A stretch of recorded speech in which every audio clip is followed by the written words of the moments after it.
Salut à tous, on se retrouve pour l'épisode 2016 du Zap Image. On commence directement avec une bonne nouvelle les gars ce soir parce que Sébastien Haller a de nouveau été opéré avec succès. On peut voir ce qu'il a mis sur son compte Twitter. Une nouvelle étape de valider l'opération numéro 2 s'est bien passée. Un grand merci à l'équipe médicale pour l'aide au quotidien. Hâte de commencer la suite. Donc il avait dit il y a quelques jours qu'il allait se faire opérer pour la deuxième fois par rapport à ce qu'il a, là, sa tumeur. Et du coup, tout s'est bien passé. Donc, très bonne nouvelle, bien sûr, pour Sébastien Haller, qu'on espère revoir très vite sur les pelouses. Et aussi, concernant ce joueur de l'Arabie Saoudite, Yasser Al-Shahrani a été victime d'une commotion cérébrale, d'une fracture de la mâchoire et a subi des dommages internes à la poitrine et à l'abdomen, ainsi qu'une hémorragie interne lors du choc qu'il a eu avec son gardien lors du match Arabie Saoudite-Argentine il y a quelques jours. Donc, le défenseur saoudien a été opéré du pancréas. Donc, voilà, c'est quand même très grave ce qu'il a eu. Donc bien sûr il est forfait pour le reste de la Coupe du Monde. Mais voilà, il s'est fait opérer et tout s'est bien passé lors de l'opération. Donc voilà, bonne nouvelle aussi bien sûr pour lui. Donc on espère revoir lui aussi très vite sur les pelouses. Et lui aussi il a été opéré les gars, c'est Lucas Hernandez qui s'est blessé lors du match contre l'Australie mardi dernier. Il a été opéré avec succès des ligaments croisés. Donc maintenant, rétablissement pour Lucas Hernandez, voilà, ligament croisé, c'est quasiment 8-9 mois d'indisponibilité, on pourrait le revoir du coup la saison prochaine. Donc bon courage, grosse force à Lucas Hernandez. Et on va parler de son frère Théo Hernandez et Daniel Riolo sur l'After RMC. Il a dit évidemment on est triste pour Lucas Hernandez, mais dans ce malheur-là, c'est un peu comme si Deschamps s'était rectifié en mettant Théo Hernandez. On s'aperçoit en fait que l'arrière-gauche titulaire de cette équipe de France, ça doit être lui, parce qu'oubliez pas que Théo a commencé remplaçant, c'est Lucas, son frère qui a commencé titulaire. Lucas s'est blessé, du coup Théo est rentré en cours de jeu et Théo a été bon, il a été auteur d'une passe décisive lors de cette rencontre et du coup voilà ce que dit Daniel Riolo, que maintenant ça va être Théo Hernandez tout le temps le titulaire de cette équipe de France. Et concernant l'autre côté, parce que le côté gauche voilà Théo Hernandez, mais l'autre côté là il y a un gros problème, il y a Pavard, mais bon Pavard c'est très limité et Koundé et Disasi ont travaillé au poste d'arrière droit avant le match contre le Danemark demain à 17h. Et sur le Twitter Football Log, vous voulez voir qui au poste d'arrière droit contre le Danemark, donc Pavard, Koundé ou Disasi, vu qu'il s'est entraîné aussi pour être défenseur droit pour ce match. Donc la plupart ont mis quand même Jules Koundé. Donc on espère avoir Jules Koundé demain en poste derrière droit. Et regardez normalement la compo probable pour ce France-Danemark demain à 17h. Donc Lloris devrait commencer au cage. Donc Théo Hernandez côté gauche. Donc Upamecano devrait de nouveau commencer titulaire. Donc Konaté ou Varane, ça reste à être encore défini parce que Varane bien sûr est apte à jouer. Donc Jules Koundé, un défenseur droit. Rabiot, Tchouaméni, ça bouge pas. Et devant aussi ça bouge pas. Griezmann, Mbappé, Giroud, Dembélé. J'avais dit que peut-être Coman devait commencer titulaire vu qu'il est un peu plus défensif. Ousmane Dembélé, mais le problème c'est que Kingsley Coman souffre d'une petite gêne musculaire. Le Français vient de quitter l'entraînement collectif. Donc voilà, il y avait entraînement aujourd'hui. Puis c'était hier l'entraînement. Donc il est parti. Il n'a pas pu terminer en gros l'entraînement parce qu'il y a eu une petite gêne. Donc c'est pour ça en gros qu'il est incertain. Donc en espérant qu'il soit apte bien sûr. Kingsley Coman. Donc voilà en gros, grosso modo. Peut-être la compo, peut-être je vois juste Konaté qui pourrait être remplacé avec Varane s'il est apte à jouer bien sûr, le défenseur de Manchester.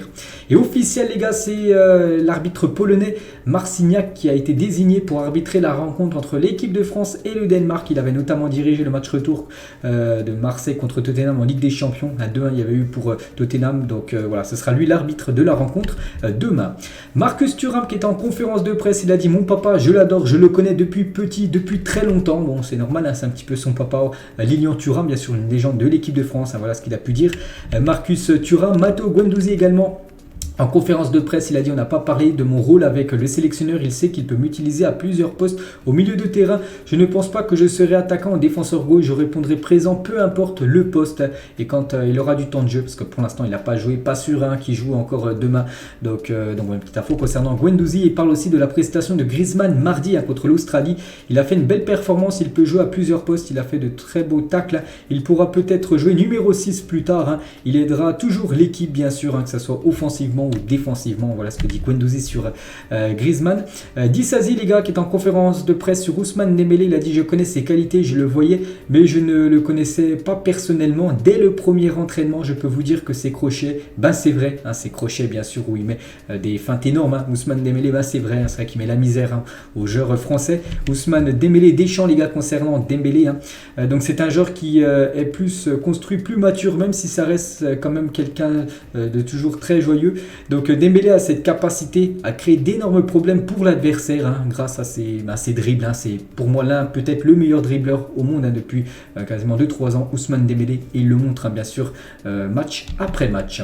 Et concernant Hugo Lloris, les gars, par rapport à ce match demain contre le Danemark, une grosse montagne nous attend, estime Hugo Lloris, avant ce France-Danemark, parce que c'est comme un gros morceau le Danemark qui a battu comme l'équipe de France lors du match de Ligue des Nations.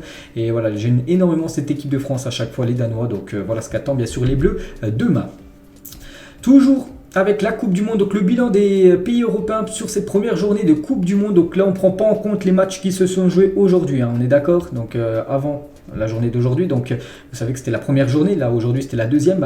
Lors de la première journée, on peut voir par exemple que les Pays-Bas, France, Angleterre, Espagne, Belgique, Suisse, Portugal en tant que pays européens se sont imposés. Le Pays de Galles, Pologne, Danemark, Croatie, ça a été nul, et l'Allemagne et la Serbie ont goûté à la défaite, donc les Allemands contre les Japonais et les Serbes contre les Brésiliens. Côté pays sud-américains, lors de cette première journée de Coupe du Monde, donc le Brésil et l'Équateur vainqueurs, on va dire. L'Uruguay, match nul, et l'Argentine se sont inclinés contre l'Arabie Saoudite. Concernant le bilan des pays nord-américains, donc le Costa Rica, le Canada, défaite, États-Unis, Mexique, match nul, donc pas de victoire pour les pays du nord-américain, et la même chose pour les pays africains. Donc 2 matchs nuls et 3 défaites. Donc les défaites, c'est Cameroun, Ghana et Sénégal. Donc voilà, voilà, c'est seulement la première journée. Après, tout reste jouable bien sûr pour n'importe quelle nation. Mais bon, on va revenir, on va continuer sur les sélections africaines. Donc elles ont perdu comme 19 de leurs 27 derniers matchs en Coupe du Monde. Voilà, alors sans compter les matchs d'aujourd'hui, je ne sais pas encore ce qui s'est passé bien sûr, donc voilà une petite info. Et Samuel Eto'o, les gars, il avait dit ça le 9 novembre, donc là il y a à peu près une quinzaine de jours avant la Coupe du Monde. Je vois les 5 équipes africaines passer les poules, une finale entre le Maroc et le Cameroun. Bon, ça peut encore arriver, mais il va falloir prendre des points, voilà, pour les sélections africaines. Walid Regragui, le sélectionneur du Maroc, donc le Maroc joue après-demain, les gars, son prochain match. Il a dit: l'organisation au Qatar a fait beaucoup de bruit, mais le football est universel, on ne peut pas jouer qu'en Europe ou dans les pays qui ont une forte culture football. Il parle peut-être des pays sud-américains. Il faut aller dans des zones à défricher, donc voilà, pour lui c'est bien, voilà, pour que cette Coupe du Monde, soit organisée du côté du Qatar. Il a dit: pour un gamin arabe, avoir un pays comme celui-là qui organise, ça te valorise en tant que jeune, ça peut créer de l'espoir dans les pays maghrébins, Maroc, Tunisie, Algérie. Cela donne forcément envie d'organiser un jour la Coupe du Monde. Pourquoi pas, c'est vrai, pourquoi pas la Coupe du Monde organisée un jour au Maroc, en Tunisie ou même en Algérie. Donc on verra bien sûr, N'oubliez pas que la prochaine se déroulera aux États-Unis.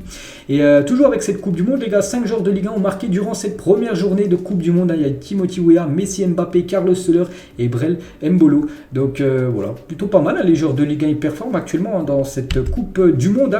Hervé Renard, les gars, ces joueurs contre l'Argentine il y a quelques jours, vous vous souvenez, l'Arabie Saoudite a battu l'Argentine. Demain, ça sera le prochain match de l'Argentine et aussi de l'Arabie Saoudite. Il a dit: vous voulez une photo de Messi à la mi-temps, vraiment, parce qu'ils étaient hors sujet lors de la première période. Donc, vous voulez une photo de Messi, arrêtez de trop respecter cette équipe de l'Argentine, jouer. Puis après, ils ont joué, puis ils ont même gagné le match demain, cette équipe saoudienne. Et Jorge Burruchaga, donc champion du monde 86 avec l'Argentine, il a dit: l'équipe de Messi peut encore gagner cette Coupe du Monde malgré la défaite lors du match contre l'Arabie Saoudite. Ils peuvent encore, bien sûr, se qualifier et gagner cette Coupe du Monde. Voilà ce que pense ce champion du monde 86. Il a gagné la Coupe du Monde avec Diego Maradona. Et n'oubliez pas que l'Argentine joue demain soir après le match de la France à 17h à 20h. Ça sera ce Argentine-Mexique voilà, qui sera bien évidemment très très chaud. Luis Suarez, les gars, il a joué lors du match contre la Corée et il n'a pas été bon. Luis Suarez, on peut voir qu'il a hérité de la note de 2/10 dans le journal L'équipe, voilà, par rapport à sa prestation contre la Corée. C'est vrai qu'il a été très très décevant, Luis Suarez. Thierry Henry, les gars, on sait que c'est le coach adjoint du côté de la sélection belge. Une petite photo voilà, dans le camp de base de la Belgique, bien sûr, avec les joueurs belges. Il peut encore jouer, Thierry Henry, bien sûr, lors des entraînements. Et Lukaku, les gars, est de retour à l'entraînement collectif avec la Belgique, lui qui était forfait pour le match contre le Canada. Donc on ne sait pas s'il sera là ou pas le prochain match, mais bon, voilà, une chose qui est sûre, c'est qu'il a commencé à s'entraîner avec le groupe collectif, donc peut-être qu'il pourrait être disponible pour le prochain match de la Belgique, je crois, qui est contre le Maroc. Et toujours avec la Belgique, donc à la fin du match, Belgique-Canada, LOSC. Donc en gros, voilà ce qu'a pu mettre Eden Hazard. Donc, Eden Hazard, ancien joueur de Lille, avec Jonathan David, joueur de Lille. Une petite photo qui va faire plaisir aux supporters lillois. Le logo One Love s'installe sur le mur des sponsors de l'Allemagne, les gars. Vous savez que ce logo One Love qui est interdit, c'est sur les brassards. C'est pour ça que personne ne le met. Voilà, ce brassard One Love, sinon c'est carton jaune direct. Et du coup, l'Allemagne, les gars, sur les panneaux publicitaires, on peut voir One Love qui s'est marqué en dessous, par exemple, de Ergo. On peut voir One Love. Donc voilà. Et toujours sur ce One Love, donc la FIFA a assuré aux fédérations nationales que les supporters affichant les couleurs arc-en-ciel en signe de soutien à la communauté LGBT ne seront plus arrêtés par le personnel de sécurité à l'entrée des stades, parce qu'il y avait des personnes, j'avais vu des vidéos qui étaient refusées à l'entrée d'un stade. Ils portaient peut-être un maillot ou un bob, peu importe, aux couleurs arc-en-ciel. Ils ne pouvaient pas rentrer, ou soit ils enlevaient leur maillot ou le bob. Et maintenant ils pourront rentrer dans le stade, ces supporters.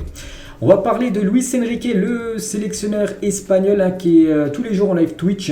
Voilà, il l'avait dit dans la compétition. Donc interrogé par un viewer sur Twitch, Luis Enrique a indiqué qu'il n'interdisait pas à ses joueurs d'avoir des rapports sexuels avant les matchs. Il a dit je pense que c'est normal, ce n'est pas l'idéal, mais je préfère ça plutôt qu'ils fassent la fête. Voilà ce qu'il a pu dire. Et un viewer lui a dit quand vous commencez OnlyFans, il a dit c'est une application de rencontre. Non, je l'ai déjà assez fait dans ma vie.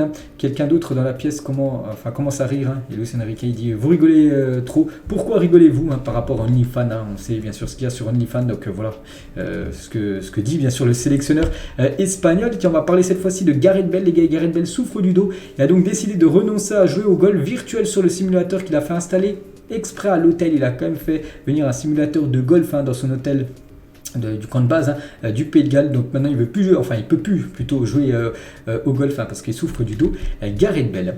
On va parler de la Corée du Nord, les gars, qui diffuse les matchs de la Coupe du Monde, mais a décidé de boycotter les matchs de ses ennemis politiques. Donc la Corée du Sud, le Japon, les États-Unis. Donc les matchs de ces nations ne sont pas ainsi retransmis à la télévision, sinon toutes les autres équipes, la France bien sûr, voilà, toutes les autres nations à part ces trois sélections. Donc la Corée du Sud, le Japon et les États-Unis, on ne peut pas voir leur match du côté de la Corée du Nord. Raphaël Leao a toujours un sourire avant de marquer. Là, c'est son but lors du match c'était hier contre le Ghana. Et on peut voir Leao aussi buteur. Il y a quelques temps avec l'équipe de l'AC Milan, toujours en train de rigoler quand il marque. Voilà, ça fait plaisir de voir un joueur joyeux marquer, on peut dire. Tiens, toujours avec un joueur portugais, Bruno Fernandes. Il a dit je pense que CR7 aime travailler sous les critiques de tout le monde. Je prie pour que vous continuez à tous à le faire, car il tire le meilleur parti de lui-même quand vous faites ça. Quand les journalistes critiquent Cristiano Ronaldo, c'est là où il est le meilleur. Donc en gros, Bruno Fernandes demande aux journalistes de critiquer encore CR7 pour que bien sûr le meilleur de CR7 en sorte lors des rencontres. N'oubliez pas que CR7 a toujours marqué avec le Portugal lors des grandes compétitions. C'est qu'il joue depuis 2004 jusqu'à 2022, à chaque fois il a été au moins une fois buteur, que ce soit en Coupe du Monde, même à l'Euro, les gars. Lors tous les 5 derniers Euros, à chaque fois il a marqué au moins un but. Cristiano Ronaldo, n'oubliez pas qu'il a terminé même meilleur buteur du dernier Euro 2020. Et toujours avec CR7, on sait que c'est un joueur actuellement sans club. Donc tout indique que le destin de Cristiano Ronaldo sera Al Nasser en Arabie Saoudite, annonce Marca. L'été dernier, CR7 avait reçu une proposition venant d'Arabie Saoudite de 242 millions d'euros sur 2 ans en salaire. C'est énorme, les gars. C'est 121 millions sur une année. C'est quasiment 12 millions à peu près par mois en salaire. C'est complètement fou, bien sûr. Donc voilà, il devrait certainement aller en Arabie Saoudite d'après Marca. Donc il y a Al Nasser et aussi Al Hilal, les gars, une autre équipe en Arabie Saoudite aussi qui rentre dans la course pour s'attacher les services de Cristiano Ronaldo. Qu'en pensez-vous? J'espère qu'il ira pas là-bas. J'espère encore le revoir en Europe. Je pense qu'il peut en jouer encore dans une belle équipe européenne. Des nouvelles de Neymar, les gars. Neymar devrait être forfait pour le match contre la Suisse d'après ses proches. Vous savez que Neymar s'est blessé hier. Donc là, il y a eu quasiment 24 heures qui se sont passées. Et du coup, il y a de grandes chances qu'il soit forfait, Neymar, contre l'équipe suisse. Le prochain match de la Séoul devrait être préservé face au Cameroun. Du coup, même aussi peut-être forfait contre le Cameroun lors du 3e match si le Brésil a déjà acquis sa qualif, afin de préparer un éventuel 8e de finale. Là, on pourrait peut-être revoir Neymar. Voilà, bien sûr, en 8e de finale. Donc voilà, gros coup dur bien sûr pour Neymar, qui va peut-être louper là les 2 prochains matchs. On pourrait peut-être le revoir en 8e bien sûr s'il est apte. Le joueur Neymar. Regardez la une du journal Mundo Deportivo, les gars. Jordi Alba me donne de bons conseils. C'est Baldé qui dit ça, bien sûr, vu que les deux jouent défenseur gauche. Et Baldé, c'est la relève, que ce soit en Espagne ou même, bien sûr, du côté du Barça. Et Baldé, les gars, et le Barça, donc les deux clans, Barça et clan Baldé, devraient prolonger, tout simplement. Donc jusqu'en 2027 et il pourra avoir une clause libératoire à 1 milliard d'euros, le joueur Alejandro Balde. Bernardeschi, il a dit, je suis champion d'Europe et je n'ai jamais joué un mondial, c'est absurde. Les 4 nations qui remportent les divers tournois continentaux devraient être qualifiées directement pour la Coupe du Monde. À mon avis, je trouve que c'est plutôt pas mal, voilà ce que pense. Donc le vainqueur de l'Euro, le vainqueur de la Copa América, le vainqueur de la Coupe d'Afrique des Nations et le vainqueur de la Coupe, on va dire, asiatique. Donc les 4 vainqueurs devraient être directement qualifiés pour la Coupe du Monde. Je pense que oui, ça devrait se faire. C'est vrai que ça aurait été le cas. L'Italie jouera actuellement à la Coupe du Monde. Un autre Italien, les gars, Andrea Pirlo, une photo de lui devant un bâtiment, bien sûr, avec une fresque de la légende Pirlo, les gars. Une très mauvaise nouvelle, les gars, qu'on a appris. Donc toutes nos condoléances à Oscar Garcia qui a annoncé sur Instagram le décès de sa fille. Vole au mon amour, qu'elle repose en paix. N'oubliez pas que c'était l'ancien coach de Reims. Donc il avait été absent du banc de Reims, les gars. Et à cause de ça, il avait été comme licencié. Donc il était absent parce qu'en fait il faisait souvent les déplacements entre Reims et Barcelone où était soigné, on va dire, sa fille. Et du coup de temps en temps il manquait les entraînements, tout ça. Et c'est à cause de ça qu'il s'était fait licencier comme du côté du stade de Reims. Du coup on a appris malheureusement hier le décès de sa fille. Donc grosse pensée bien sûr à la famille de Oscar Garcia. Karim Benzema, les gars, avec Madame Benzema, on sait qu'il est de retour du côté de Madrid pour se soigner. Et une petite photo de lui avec sa copine actuelle. Voilà, Karim Benzema.